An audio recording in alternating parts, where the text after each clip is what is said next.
विभाजित नहीं होता है। लेकिन बहुत वैज्ञानिकों ने अपनी खोज की। कुछ जो है पहले जो सिद्धांत होते थे वो विचारों पे आधारित, किस पे आधारित होते थे? विचारों पे आधारित होते। कोई परिकल्पना आदमी सोच लेता था, उसी के अनुसार उसका अनुभव करता था, अपने विचार देता था, उसमें मान लिया जाता था कि हाँ ये चीज है। लेकिन बाद में चीजें बदल गई। डाल्टन ने जो है एक अपना परमाणु सिद्धांत दिया। ये अंग्रेजी वैज्ञानिक थे, इनका पूरा नाम था जॉन डाल्टन। क्या नाम था?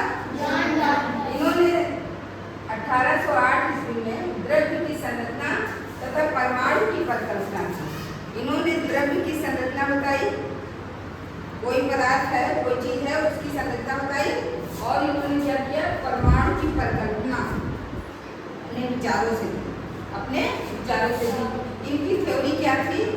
पहली थ्योरी इनकी ये थी, डाल्टन की थ्योरी, कि परमाणु या तत्व, कोई भी परमाणु या कोई भी तत्व जो दो परमाणु मिलकर अणु बनते हैं ना, अत्यंत सूक्ष्म कणों से बना होता है, बहुत छोटे छोटे कणों से बना होता है। इसको उस दिन हमने बताया, हाँ, जो मैं आपको दे दी, उसे परमाणु कहते हैं। दूसरी बात इन्होंने कही कि परमाणु ना तो नष्ट किया जा सकता है और ना ही उसको हम सब बना सकते हैं। ना तो उसको हम नष्ट कर सकते हैं, मतलब तोड़ नहीं सकते हैं, और ना ही उसको हम बना सकते हैं। तीसरी बात इन्होंने कहा कि परमाणु अविभाज्य होता है, यानी परमाणु को विभाजित टुकड़ों में तोड़ा नहीं जा सकता है। फिर चौथी बात इन्होंने ये बताई कि एक ही तत्व के परमाणु, एक तत्व है जैसे हाइड्रोजन, उसी के दो परमाणु, तो उनका भार, आकार और अन्य गुण, जितना एक तत्व में गुण है उतना ही दूसरे तत्व में गुण, अलग अलग नहीं हुआ। उनका भार, उनका आकार और अन्य जो है गुण उनमें समान होते हैं। लेकिन अगर हाइड्रोजन को क्लोरीन से तुलना करो या किसी अन्य तत्व से तुलना करो तो वो भिन्न होते हैं। उनका आकार अलग होगा, उनका भार अलग होगा, वो एक दूसरे से भिन्न होंगे। उसके बाद इन्होंने पांचवी बात कही कि परमाणु सरल पूर्णांक अनुपात में संयुक्त होते हैं। इनका पूर्णांक सरल होता है और एक निश्चित अनुपात में संयुक्त होते हैं। अब आगे आए बहुत सारे वैज्ञानिकों ने बहुत सारे विचार दिए। उसके बाद परमाणु का संगठन 20वीं शताब्दी में बदल गया। 20वीं शताब्दी में बदल गया। क्या बदल गया?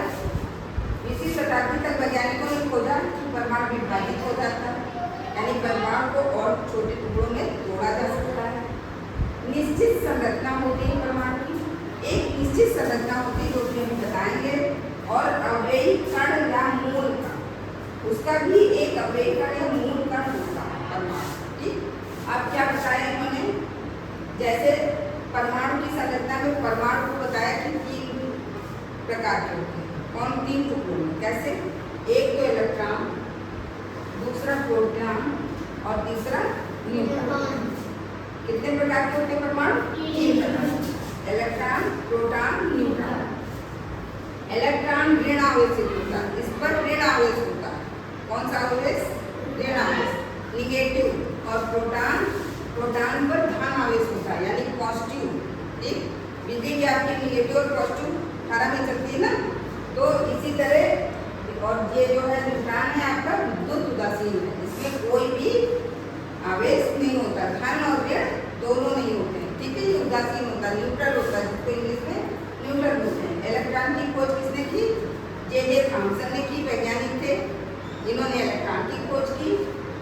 प्रोटॉन की खोज की गोल्डस्टीन ने 1886 ईस्वी में, ये भी एक वैज्ञानिक थे।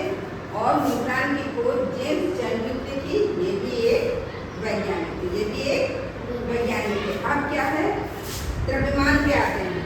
तो इलेक्ट्रॉन का द्रव्यमान हाइड्रोजन को H से दिखाते हैं। ठीक है, हाइड्रोजन के द्रव्यमान का लगभग 1/1837 भाग होता है, 1/1837 भाग होता है।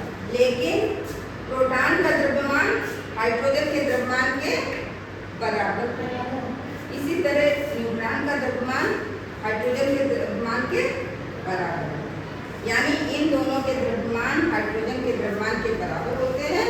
लेकिन इलेक्ट्रॉन का द्रव्यमान हाइड्रोजन के द्रव्यमान का 1/1837 भाग होता है, 1/1837 भाग होता है। तो ये हमारा इस थ्योरी से ये पता चला कि परमाणु